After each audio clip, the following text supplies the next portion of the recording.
NDA கூட்டணியின் முக்கிய தலைவர்கள் அதிமுக தலைமை அலுவலகம் வந்திருப்பது கவனம் பெற்றிருக்கிறது.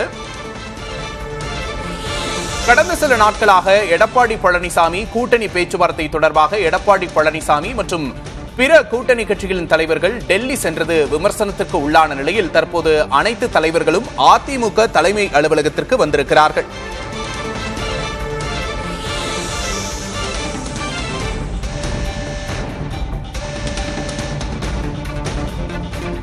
கடந்த 2021 சட்டமன்ற தேர்தலில் பாமகவுக்கு இதே கூட்டணியில் 23 தொகுதிகள் ஒதுக்கீடு செய்யப்பட்டிருந்தது குறிப்பிடத்தக்கது. தற்போது இந்த கூட்டணியில் பாமகவுக்கு எத்தனை இடங்கள் ஒதுக்கப்பட போகின்றன என்ற கேள்வி எழுந்திருக்கிறது. தற்போது நம்முடைய இணைப்பில் பத்திரிகையாளர் சுவாமிநாதன் அவர்கள் இணைந்திருக்கிறார். அவரிடம் பேசலாம். வணக்கம் திரு சுவாமிநாதன். என்டிஏ கூட்டணி காட்சிகள் இறுதிக்கட்டத்தை எட்டியிருக்கு. இன்னும் சற்று நேரத்தில் தொகுதி பங்கீடு நடைபெற இருக்கிறது. எப்படி பாக்குறீங்க? எல்லா கட்சிகளுக்கும் கேட்ட இடங்கள் கிடைக்குமா? அதிமுக என்ன முடிவெடுக்க போகிறது? உங்களோட பார்வை என்ன? நிச்சயமாக ஏறக்குறைய அங்கு ஏற்கனவே இடங்கள் எல்லாம் உறுதி செய்யப்பட்ட நிலையில இன்றைக்கு ஒரு கையெழுத்துக்கான ஒரு கூடுகை தான். ரொம்ப மிக முக்கியமான விஷயங்கள் என்னன்னா, கிட்டத்தட்ட ஒரு 9 ஆண்டுகளுக்கு பின்பு டிடிவி தினகரன் அவர்கள் அண்ணா திராவிட முன்னேற்ற கழகத்தினுடைய அலுவலகத்திற்கு வருகை தந்திருக்கிறார். சோ இது கிரவுண்ட்லயும் ஜெல்லாக்கும் அந்த கூட்டணியை முதல்ல. இன்னொன்று மிக மிக முக்கியமா, கடந்த சட்டமன்ற தேர்தலில் பாட்டாளி மக்கள் கட்சிக்கு நீங்கள் குறிப்பிட்டதை போல 23 இடங்கள் ஒதுக்கப்பட்டது. அப்ப ராமதாஸ் அவர்களும் அன்புமணி ராமதாஸ் அவர்களும் இணைந்திருந்தாங்க. சோ இப்ப இந்த முறை அந்த அளவுக்கான இடங்கள் என்பது இல்லை என்பதுதான் முதல்ல இருந்து தெரிய வந்தது. சோ அந்த அடிப்படையில் ஏற்கனவே அவருக்கு ஒரு ராஜ்யசபா இடம் கொடுக்கப்பட்டு விட்டது. இப்ப 17 இடங்கள் வரையிலும் பாட்டாளி மக்கள் கட்சிக்கு ஒதுக்கப்படலாம். அதே நேரத்தில் அண்ணா திராவிட முன்னேற்ற கழகம் அதிகமான தொகுதிகளில் போட்டியிட வேண்டும் என்பதுதான் எடப்பாடி பழனிசாமி அவருடைய விருப்பமாக இருக்கும். பாஜகவை பொறுத்தவரை கூடுதல் தொகுதிகளை கேட்டாலும் அவங்களுக்கு ஒரு மிக முக்கியமான ஒரு நெருக்கடி இருந்தது. அது என்னன்னா, நீங்க காங்கிரஸ் கட்சி கிட்டத்தட்ட திராவிட முன்னேற்ற கழகத்திற்கு பலகட்ட அழுத்தங்களை கொடுத்து கடந்த முறை 25 தொகுதி வாங்கினவர்கள் இந்த முறை 28 தொகுதிகள் என்பதாக முடிவு செய்யப்பட்டிருந்தது. அப்ப பாஜக ஏறக்குறைய 2014 ஒரு முறை, 2024 மறுமுறை, அதாவது திமுக அதிமுக இல்லாத அணிகளோடு தேர்தலை சந்திச்சாங்க. அதுல 2024 அவங்க தனித்து ஒரு 11%, கூட்டணியாக 18% எடுத்திருக்காங்க. அப்ப அவங்களுக்கு இயல்பாகவே என்னன்னா, காங்கிரஸை விட கூடுதல் தொகுதிகள் வாங்கணும் அல்லது காங்கிரசுக்கு இணையாக வாங்கணும்.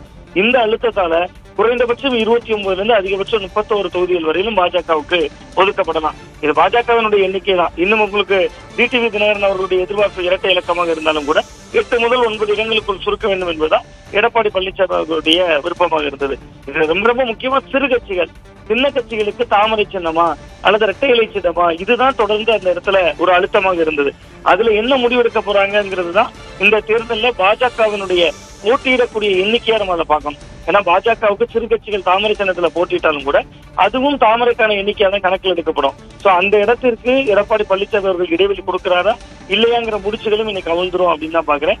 ரொம்ப ரொம்ப முக்கியமா கிட்டத்தட்ட ஒரு தொடர்ச்சியா ஒரு விமர்சனம் அண்ணா திராவிட முன்னேற்ற கழகம் மீது இருந்தது. கிட்டத்தட்ட அமித்ஷா அவர்களை போய் சந்தித்துட்டு வந்தாரு. இப்போ ஒவ்வொருத்தரா போனாங்க. அன்புமணி போனாரு, டிடிவி தினகரன் அவர்கள் போனாரு, அதற்கு முன்பு எடப்பாடி பழனிசாமி அவர்கள் போனாரு. சோ இப்ப பார்த்தோம்னா களத்துல அண்ணா திராவிட முன்னேற்ற கழகத்தினுடைய அலுவலகத்துல வைத்துதான் இந்த பங்கீடு இறுதி செய்யப்படுது. பியூஷ் கோயல் எல்லாம் இங்குதான் வருகிறார் என்பதன் மூலமா ஒரு அண்ணா திராவிட முன்னேற்ற கழகம் தான் தலைமை, கூட்டணியினுடைய தலைமை என்பதுல இந்த மாநிலத்தில் நடைபெறக்கூடிய ஒரு தேர்தலுக்கு அந்த மாநிலத்தில் பிரதான பார்ட்னராக இருக்கக்கூடிய முதன்மை சக்தியாக இருக்கக்கூடிய அண்ணா திராவிட முன்னேற்ற கழகத்தினுடைய அலுவலகத்தில் வைத்து இறுதி செய்யப்படுவது என்பது டெல்லி வெர்சஸ் தமிழ்நாடுங்கிற ஒரு தொடர்ச்சியா முன்னெடுக்கக்கூடிய திமுக அரசியலுக்கும் ஏதோ ஒரு பதில் சொல்ற முன்னெடுப்பா இருக்கும் அப்படின்னு பாக்குறேன். நிச்சயமா நீங்க சொல்ற மாதிரி அடிக்கடி சென்ற அந்த டெல்லி பயணம்ங்கிறது விமர்சனத்துக்குள்ளாக்குற நிலையில இன்னைக்கு எல்லாரையும் ஒரு குடையின் கீழே அதிமுக தலைமையகத்துக்கு வர வச்சிருக்கிறாரு எடப்பாடி பழனிசாமி, டிடிவி தினகரன் உட்பட. இதை எப்படி பாக்குறீங்க? அதுதான் குறிப்பிட்டேன். அதாவது கிட்டத்தட்ட இது அதிமுகவுக்கான ஒரு பிளஸ்ஸாக மாறுவதற்கான ஒரு வாய்ப்பு இருக்கும். ஏன்னா தொடர்ச்சியான விமர்சனங்கள் அது தமிழ்நாடு வெர்சஸ் டெல்லிங்கிற சொல்லக்கூடிய அந்த பிரச்சாரம் முதல்ல தொடங்கினதா இருக்கலாம். அதிமுகவே ஒரு அடிமையாக இருக்காங்க என்கிற அந்த விமர்சனமா இருக்கலாம் திமுக முகாமில் இருந்து. சோ அப்ப அது எல்லாத்துக்கும் ஒரு நெருக்கடியாக பாதிச்சு அண்ணா திராவிட முன்னேற்ற கழகத்துக்கு. நான் குறிப்பிட்டதை போல ஒரு பக்கம் எடப்பாடி பழனிசாமி அவர்கள் அமித்ஷாவை சந்தித்துட்டு வந்தார். அடுத்ததா வரிசையா போனாங்க. டிடிவி தினகரன் போகிறார், அன்புமணி ராமதாஸ் அவர்கள் போறாங்க. அப்ப அங்கதான் எல்லாம் முடிவு செய்யப்படுதா? அதிமுக தமிழ்நாட்டு மாநிலத்தினுடைய ஒரு கட்சி, அவங்களுக்கு இங்க கட்சி அலுவலகங்கள்லாம் முறையாக இருக்கிற பொழுது இவர் அமித்ஷாவையே சார்ந்திருக்காரா என்பதெல்லாம் விமர்சனமாக வந்தது. பட் இன்னைக்கு அத்தனை பேரையுமே கிட்டத்தட்ட அண்ணா திராவிட முன்னேற்ற கழகத்தினுடைய அலுவலகத்துக்குள் வர வைத்த இடத்துல அதிமுகவினுடைய காய் நகர்த்தல் ஜெயிச்சிருக்கு. இந்த இடத்துலதான் நம்ம அதிமுகவோட பொதுக்குழு தீர்மானத்தை பார்க்கணும். கூட்டணிக்கு நாங்க தான் தலைமை, கூட்டணியில் இடம்பெறக்கூடிய கட்சிகளையும் நாங்க தான் முடிவெடுப்போம்னு சொல்லியிருந்தாங்க. அது 4வது தீர்மானம் கடந்த டிசம்பர் மாசம் போட்டாங்க. நீண்ட இடைவெளிக்கு பிறகு கூட்டணிக்கு அதிமுக தான் தலைமை என்பது இது உறுதி செய்து. ஏன்னா அதிமுக அலுவலகத்துக்கு தான் எல்லாரும் வர்றாங்க, அங்க இருக்கக்கூடிய தோழமை கட்சிகள் எல்லாம் வராங்க. இங்க பாஜக அதிமுக கூட்டணிக்கான அந்த பணிகளை செய்வதற்காக பாஜகவில் நியமிக்கப்பட்ட பியூஷ் கோயலும் வர்றாரு. அப்ப இதுதான் செய்தி, மக்களுக்கு கடத்தக்கூடிய செய்தி. கூட்டணிக்கு தலைமை அண்ணா திராவிட முன்னேற்ற கழகம் தான். இன்னைக்கு அறிவிக்கிறதுமே எடப்பாடி பழனிசாமி அவர்களும் பியூஷ் கோயல் அவர்களும் சேர்ந்திருந்தாலும், எடப்பாடி அறிவித்தார் இதர தொகுதிகள் என்பதை அறிவித்தால் அதுல ஒரு செய்தி இருக்கு, அது பியூஷ் கோயல் அறிவித்தால் இன்னொரு செய்தி இருக்கு. சோ அதையும் நம்ம பொறுத்திருந்தான் பார்க்க வேண்டும். கூட்டணிக்கு அதிமுக தான் தலைமை அப்படிங்கிற விஷயத்துல எடப்பாடியோட கை ஓங்கி இருக்கிறதா சொல்றீங்க. இன்னொரு பக்கம் திமுக கூட்டணியில ஒரு நீண்ட இழுபறி இருக்கிறத நம்மளால பார்க்க முடியுது. இந்த பக்கம் அதிமுக கூட்டணி ஓரளவுக்கு செட்டில் ஆகி தற்போது அறிவிக்க போறாங்க அப்படிங்கும் போது அந்த ப்ரொஜெக்ஷனை எப்படி பாக்குறீங்க? இல்ல, நிச்சயமாக இது திமுக கூட்டணியில் பெரிய குழப்பங்கள் இருக்கிறது. பட் அது இடங்களுக்கான மனக்குழப்பம் தானே ஒழிய இடம்பெயர்வுக்கான குழப்பம் இல்ல. அந்த அடிப்படையில் அதுவுமே ஒரு பெரிய பின்னடைவாக திமுகவுக்கு இருக்காது. அங்க இருக்கக்கூடிய நீண்ட கால தோழமையில் இருக்கக்கூடிய இடதுசாரிகள்ல மார்க்சிஸ்ட் கம்யூனிஸ்ட் கட்சியாக இருக்கலாம், விடுதலை சிறுத்தைகள் கட்சியாக இருக்கலாம், அவர்களுடைய எதிர்பார்ப்பு என்பது கட்டாயம் நிறைவேற்றப்படணும். ஏன்னா நீங்க ஒரு மதசார்பற்ற சக்திகளாகத்தான் அவர்கள் இருக்காங்க. பாஜக எதிர்ப்பு தான் அவர்களுடைய அடிநாதமும். நீங்க இன்னைக்கு வேல்முருகன் வெளியேறிவிட்டார். தமிழக வாழ்வுரிமை கட்சியை பொறுத்த வரைக்கும் அவரும் அப்படிதான். சட்டமன்றத்திலும் சரி மக்கள் மன்றத்திலும் சரி சிறப்பாகத்தான் செயல்பட்டார். பண்ருட்டி தொகுதியினுடைய சட்டமன்ற உறுப்பினர் இருந்தார். அவர் வெளியேறிட்டார். 2 சீட்டு தான் கேட்கிறார், கூட 1 சீட்டு தான் கேட்கிறார். அவரோடு நீண்ட காலமாக பயணித்தவர்களுக்கு ஒரு அங்கீகாரம் வேண்டும் என்கிற எதிர்பார்ப்பு எந்த அரசியல் கட்சிக்கும் இருக்கும். அது நடக்கல. நீங்க மார்க்சிஸ்ட் கம்யூனிஸ்ட் கட்சிக்கு இடங்களை குறைக்கிறீங்க. இந்திய கம்யூனிஸ்டிடம் முதல்ல பேசிட்டாங்க. மார்க்சிஸ்ட் கம்யூனிஸ்ட் கட்சி இடத்தை குறைக்கணும் அப்படிங்கறத வலியுறுத்துறாங்க. சோ அந்த இடம் ஒரு மனத்தாங்கலை ஏற்படுத்தும். நீங்க என்னதான் இந்த அணிகள் உடையாட்டாலும் கூட கிரவுண்ட்ல வேலை செய்ய தொண்டர்கள் மத்தியில கடைசியாக பாஜக எதிர்ப்புங்கிற புள்ளியில ஒன்றிணைஞ்சிருவாங்க, களத்துல வேலை செய்வாங்க.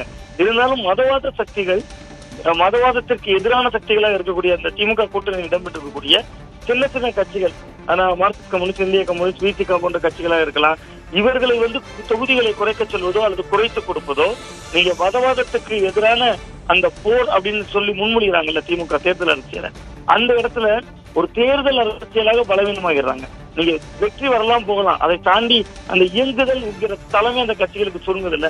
அது ஒரு ஆபத்தான ஜனநாயக போக்கு அப்படின்னு தான் பாக்குறேன். அந்த விதத்துல அதிமுக அதை சரியா கையாண்டிருக்கு அப்படின்னு பாக்குறீங்களா? தங்களுக்கான இடத்தை குறைச்சுக்கிட்டு பாஜகவுக்கும் அமமுக போன்ற கட்சிகளுக்கும் அதிக இடங்களை கொடுக்கறத எப்படி பாக்குறீங்க? அது சற்றேறக்குறைய அவர்களுக்கு வேறு வழி இல்லை என்கிற ஒரு சூழலும் இருக்கு. நீங்க அதிமுக சரியாக கையாண்டாங்களா, சூழலுக்கு ஏற்ப கையாண்டாங்கன்னா நான் சரியாக கையாண்டார்கள் அப்படின்னு சொல்ல விரும்பல. சூழலை புரிந்து கொண்டு கையாண்டிருக்காங்க. ஏன்னா இன்னைக்கு திமுக கூட்டணி ஒரு இன்டாக்டா இருக்கு, கிட்டத்தட்ட வலிமையான கூட்டணி. அந்த கூட்டணி கடந்த 2019, 2021 சட்டமன்ற தேர்தல், 2022 பாராளுமன்ற தேர்தல் 3 தேர்தல்கள்ல தொடர் வெற்றியை கொடுத்திருக்காங்க. ஆன பிறகும் பாருங்க, கூட்டணிக்குள்ள இடம்பெற்றிருக்கக்கூடிய ஏற்கனவே இருந்த ரொம்ப நீண்ட கால பார்ட்னர்ஸ் இருகலான தன்மையில் இருக்கக்கூடிய திமுக, இன்னொரு பக்கம் தேமுதிகவை அழைத்துட்டு ஒரு ராஜ்யசபா எம்பி கொடுக்குறாங்க, ஓபிஎஸ் போன்றவர்களை உள்ளிழுத்துக்கிறாங்க. அப்ப அந்த இடத்தோடு ஒப்பிடுகிறார் எடப்பாடி பழனிசாமி அவர்கள். அப்ப நம்மளும் சில சமரசங்கள் செய்யணும். திமுக ஒரு கூட்டணிக்கு புதிய கட்சிகள் வருகைக்காக சமரசம் செய்யும் போது நம்ம இங்க இருக்கிற கட்சிகளை தக்க வைக்கிறதுக்கும் அணிகள் கீழே ஜெல்லாகிறதுக்கும் சில சமரசங்கள் செய்யணும் அப்படின்னு அவர் அந்த சூழலை உள்வாங்கி இருக்கிறார். இங்க கடந்த காலங்கள்ல 2021 எந்த அளவுக்கு எடப்பாடி பழனிசாமி அவர்கள் சூழலை உள்வாங்கி இருக்காருன்னா, இதே அமித்ஷா அவர்கள் தான், நான் சொல்லல, டிடிவி தினகரன் அவருடைய குரலை சொல்றேன். 2021 அமித்ஷா முயற்சி எடுத்தார், பாஜக முயற்சி எடுத்தாங்க, ஆனா அது இன்னைக்கு நடக்கல, இன்னைக்கு நடக்குதுன்னு சொன்னார்ல. இன்னைக்கு பாருங்க, 9 ஆண்டுகளுக்கு பிறகு அவர் அந்த கட்சியினுடைய அலுவலகத்துக்குள்ளே போயிட்டார். நீங்க முதல் கூட்டம் ஒரு மதுராந்தகத்துல பிரதமர் மோடி அவர்கள் பங்கேற்ற அந்த கூட்டத்துல அன்னைக்கு முதல்ல ஒரு பொதுச் செயலாளர் அண்ணன் அப்படிங்கிற வார்த்தையை பயன்படுத்தினார். அந்த பரஸ்பரம் அது கிரவுண்ட்ல ஏதோ ஒரு வகையில ஜெல் ஆகுதில்ல. இன்னைக்கு சசிகலா போன்றவர்கள் இன்னொரு ஸ்பாய்லரா வெளியில இருந்தாலும் கூட ஏதோ ஒரு வகையில ஜெல் பெறுவதற்கான முயற்சி எடுக்கிறது திமுக கூட்டணி வலுவா இருக்காங்க. சோ நம்ம அது நோக்கி நகரணுங்கிற இடம் நோக்கி நகர்ந்திருக்காங்களே ஒழிய அவங்க சூழலுக்காக இப்படி அணியை அமைத்திருக்கிறவர்கள் இடங்களை பகிர்றாங்க அப்படிங்கறதான் பார்க்கணும். இந்த இடத்துல நீங்க சொன்ன மாதிரி அமமுகவுக்கு 10 இருந்து 12 தொகுதிகள் வரை கொடுக்கப்பட வாய்ப்பு இருக்கு அப்படின்னு சொல்றாங்க. இந்த கூட்டணியில இப்ப தற்போது இணைஞ்சிருக்கிற கட்சி அமமுக அப்படிங்கிற பட்சத்துல அமமுகவுக்கான அந்த முக்கியத்துவத்தை எப்படி பாக்குறீங்க? இது என்டிஏ கூட்டணிக்கு எந்த அளவுக்கு வலு சேர்க்கும்னு நினைக்கிறீங்க? இல்ல, அமமுகவை பொறுத்தவரை நம்மகிட்ட தரவுகளாகவே இருக்கிறது. கடந்த 2021 சட்டமன்ற தேர்தல்ல 21 தொகுதிகள்ல அதிமுகவினுடைய வெற்றி வாய்ப்பை அவர்கள் பறித்திருந்தாங்க. அந்த 21 தொகுதியும் அதிமுக கூட நான் சொல்றேன், தேசிய ஜனநாயக கூட்டணியினுடைய வெற்றி வாய்ப்பை. இங்க உதாரணத்துக்கு எடுத்துக்கிட்டீங்கன்னா காரைக்குடி கச்சராஜா போட்டிட்டார், அங்க ஹச்ராஜா அவர்கள் தோல்வி அடைந்த ஓட்டை விட அதிகமான ஓட்டு அமமுக எடுத்திருந்தாங்க. ஒரு உதாரணத்துக்கு சொன்னேன். இதே மாதிரி உங்களுக்கு தென் மாவட்டங்கள் டெல்டா பெல்ட்ல அதிமுக தோல்விக்கு மிக முக்கியமான காரணமாக இருந்தது அமமுக. அப்ப அமமுக உள்ள வர்றதன் மூலமா அந்த 21 தொகுதியும் பிளஸ் ஆகுமானா களம் மாறி இருக்கு. நீங்க கிட்டத்தட்ட திராவிட முன்னேற்ற கழகம் இன்னைக்கு மக்கள் நல திட்டங்கள் அது இது நிறைய விஷயங்கள் செய்திருக்காங்க. அந்த இடத்துல அதிமுகவினுடைய பலவீனங்கள் கொஞ்சம் மறைக்கப்படுது இல்ல. அந்த இடம் 21 தொகுதிகள்ல தோல்வியடைய வச்சிருக்காங்க. அந்த 21ல நேர் பாதியை நீங்க பாத்தீங்கன்னா கூட 10 தொகுதிகள் 10 தொகுதிகள் வரணும். அதனாலதான் அவங்க அந்த இலக்கா வைக்கிறாங்க. எங்களால் நீங்கள் தோற்ற தோல்வி தொகுதிகள் 21, அதுல நேர் பாதி 10 முதல் 11 தொகுதிகள், அதுதான் அவர்கள் கேட்பதாக இருக்கிறது. 11 தொகுதி அதிமுகவுக்கு லாபம், 11 தொகுதி எங்களுக்கு லாபம் அப்படிங்கிற கணக்காக இருக்கலாம். அதை நோக்கிதான் அவர்கள் கேட்கிறாங்க. என்னுடைய கணிப்பு 10 இடங்கள் வரை கொடுக்கப்படலாம். ஏன்னா இன்னைக்கு அமமுக நிச்சயமா அதிமுகவுக்கு தேவைப்படுகிறது. ஏன்னா கடந்த சட்டமன்ற தேர்தலே உங்களுக்கு தெரியும், கிட்டத்தட்ட அந்த நேரத்தில் தான் தேர்தலுக்கு சில தினங்களுக்கு முன்பு அறிவிக்கப்பட்ட 10.5% உள்ளிட ஒதுக்கீடு. அந்த உள்ளிட ஒதுக்கீட்டால் தென் மாவட்டங்கள்ல பலவீனம். இன்னொரு பக்கம் சசிகலா, டிடிவி தினகரன் போன்றவர்கள் வெளியில் நின்றதால் ஏற்பட்ட பலவீனம். அந்த பலவீனங்கள் இப்பொழுது மெல்ல மெல்ல சரி செய்யப்பட்டு வருகிறது. அது சரி செய்யப்படணும், கிரவுண்ட்ல ஜெல்லாகணும், முக்குளத்தூர் ஓட்டு தென் மாவட்டங்கள்ல ஈர்க்கணும்னா டிடிவி தினகரன் முக்கியத்துவம் பெறுகிறார். நீங்க தென் மாவட்டத்துல மட்டும் 58 தொகுதிகள் இருக்கு. கன்னியாகுமரியில இருந்து நீங்க தேனி வரை எடுத்தீங்கன்னாலே 58 தொகுதிகள் இருக்கு. இதுல கன்னியாகுமரி மாவட்டத்தை தவிர்த்து நீங்க திருநெல்வேலியில இருந்து 52 தொகுதிகள்ல முக்குளத்தூர் ஓட்டு வலுவாக இருக்கிறது. அதே இது நீங்க டெல்டா பெல்ட்டுக்கும் இருந்தோம். மொத்தத்து டெல்டா பெல்ட்லயே அதிமுக ஜெயிச்சது வெறும் 4 தொகுதி தான். அப்ப அவர்களுக்கு டெல்டாலையும் தென் மாவட்டங்களையும் இழந்து போன செல்வாக்கை மீண்டும் பெறுவதற்கு டிடிவி தினகரன் அவர்களுடைய வருகை கை கொடுக்கும்னு நம்புறாங்க. அந்த அடிப்படையில் அந்த பிரதிநிதித்துவம் கிடைக்கும் அப்படின்னு தான் நான் பாக்குறேன். 10 இடங்கள் குறையாமல் வழங்கப்படுவதற்கான வாய்ப்பு இருக்கு அப்படின்னு பாக்குறேன். எடப்பாடி பழனிசாமியை எதிர்த்தவர்களை அதிமுகவுக்கு எதிரான வாக்குகளை ஒன்றிணைக்கிறதுல பாஜக ஓரளவுக்கு வெற்றி பெற்றிருக்கு அப்படின்னு சொல்லலாமா? ஏன்னா முக்கிய முகமா எதிர்த்து கொண்டிருந்தவர் டிடிவி தினகரன், அவரே அதிமுக அலுவலகத்துல இன்னைக்கு இருக்கிறாரு. இன்னும் என்ன சவால் இருக்கு? இல்ல, இன்னும் சவால்கள் இருக்கிறதுன்னு தான் நான் பாக்குறேன். அந்த பாஜக 100% வெற்றி பெற்றதாக எனக்கு தோன்றவில்லை. ஏனென்றால் சசிகலா அவர்கள் இன்னும் வெளியில் தான் இருக்கிறார். கடந்த தேர்தலில் டிடிவி தினகரன் அவர்கள் ஒரு ஸ்பாயிலராக இருந்தார். இந்த தேர்தலில் சசிகலா அவர்கள் ஒரு ஸ்பாயிலராக இருக்கக்கூடும். பட் டிடிவி தினகரன் அவர்கள் அதற்கு முன்பே 2019 ஒரு களம் கண்டுவிட்டார். அதுவும் இல்லாம அவர் ஆர்கே நகர் போன்ற இடைத்தேர்தல்களில் வெற்றியை காட்டினவர். அந்த நேரத்தில் அவர் ரொம்ப பீக்கில் இருந்தார். அது உங்களுக்கு 2021 தேர்தலில் கடுமையான தாக்கத்தை ஏற்படுத்தியது. கிட்டத்தட்ட 21 தொகுதிகளின் முடிவை மாற்றியது. பட் சசிகலா கிட்டத்தட்ட அவர்கள் என்னதான் செல்வி ஜெயலலிதா அவர்களுடைய நிழலாக இருந்தாலுமே கூட அந்த தாக்கம் இருக்காது. நீங்க டிடிவி தினகரன் அவர்கள் ஏற்படுத்திய தாக்கம் இருக்காது. இருந்தாலும் நடக்க போறது 5 முனை போட்டி. நம்ம 4 முனை போட்டின்னு சொல்லிக்கிட்டாலும் கூட தென் மாவட்டங்கள்ல சசிகலா அவர்களும் வட மாவட்டங்கள்ல ராமதாஸ் அவர்களும் ஒரு அணியாக இருந்து அவர்களை தேர்தலை சந்திக்கிறதுனால தென் மாவட்டங்களையும் வட மாவட்டங்களையுமாவது குறைந்தபட்சம் 5 முனை போட்டி தான். அப்படிதான் நான் பாக்குறேன். அந்த கருத்துக்களுக்கு நன்றி சாமிநாதன். தொடர்ந்து நம்ம பேசலாம்.